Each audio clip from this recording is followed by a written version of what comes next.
गेल्या काही वर्षात एकनाथ शिंदेंनी उद्धव ठाकरेंना धक्क्यांवर धक्के दिलेत। अनेक नेते पदाधिकारी त्यांनी गळाला लावले। आता एकनाथ शिंदेंचा डोळा ठाकरेंच्या खासदारांवर पडल्याची जोरदार चर्चा रंगलेली आहे। त्यातच ठाकरेंच्या 9 पैकी 5 खासदार हे शिंदेंच्या संपर्कात असल्याचं बोललं जात आहे। मात्र पक्षांतरबंदी कायद्याच्या चौकटीमुळे शिंदेंनी 6 खासदारांसाठी फिल्डिंग लावल्याची कुजबूज सध्या रंगलेली आहे। पाहुयात याच संदर्भातला लोकशाही मराठीचा हा स्पेशल रिपोर्ट।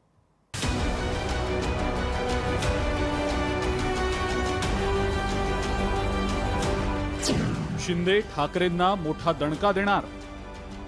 ठाकरेंचे 9 पैकी 5 खासदार गळाला। ऑपरेशन टायगरचं पुढचं टार्गेट खासदार। एकनाथ शिंदेंनी शिवसेनेमध्ये कधीच झालं नव्हतं एवढं मोठं ऐतिहासिक बंड केलं। त्यानंतर ते भाजप सोबत गेले। त्यामुळे उद्धव ठाकरेंची मुख्यमंत्री पदाची खुर्ची तर गेलीच, पण महाविकास आघाडीचं सरकारही धाडकन कोसळलं।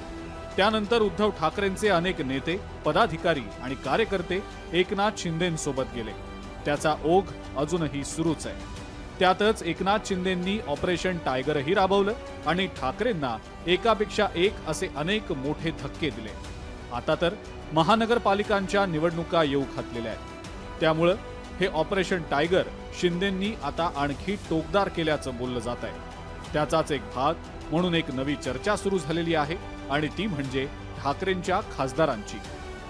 5 खासदार एकनाथ शिंदे यांच्या पक्षात गेले तर त्यावर पक्षांतर बंदी कायद्याअंतर्गत कारवाई केली जाऊ शकते। म्हणूनच 6वा खासदार आणण्यासाठी देखील एकनाथ शिंदे प्रयत्न करतात आणि त्यासाठी 6वा खासदार आपल्या गळाला लावण्याचे प्रयत्न एकनाथ शिंदे करत आहेत। अशा प्रकारची चर्चा देखील राजकीय वर्तुळात सुरू आहे।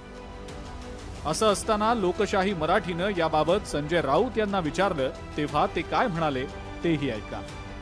मी उद्या असं म्हणालो की त्यांच्या पक्षाचे 6 खासदार भाजपात सामील होत आहेत अशी सूत्रांची माहिती आहे आणि त्यांच्या पक्षातले 22 आमदार हे अजित पवार गटात सामील होत आहेत आणि उरलेले 10 गिरीश महाजन खिशात घेऊन फिरत आहेत। तर त्याच्यावर तुमचं काय म्हणणं आहे का? या एकनाथ शिंदेच्या पक्षाला नाही काम बरं का? ती चालली आहेत नाराज, नेहमीप्रमाणे त्यांना नाराजीचा रोग जडलेला आहे। शिवसेना असो की राष्ट्रवादी या दोन्ही पक्षात झालेली बंड पाहता राजकारणात कधी काय होईल हे सांगता येत नाही।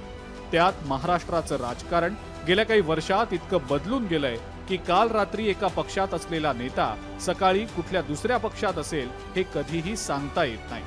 आणि आज एका पक्षाचा झेंडा खांद्यावर मिरवणारा नेता उद्या कोणत्या पक्षाच्या झेंड्याच्या सावलीत जाईल याचाही काही नेम नाही। त्यामुळे ठाकरेंचे अर्धा डझन खासदार जर शिंदेंच्या गळाला लागले तर राज्याच्या राजकारणात मोठी उलथापालथ होणार एवढं मात्र नक्की। उमेश करंजकर, लोकशाही मराठी, मुंबई। लोकशाही मराठी ऐका, पहा, जागरूक रहा।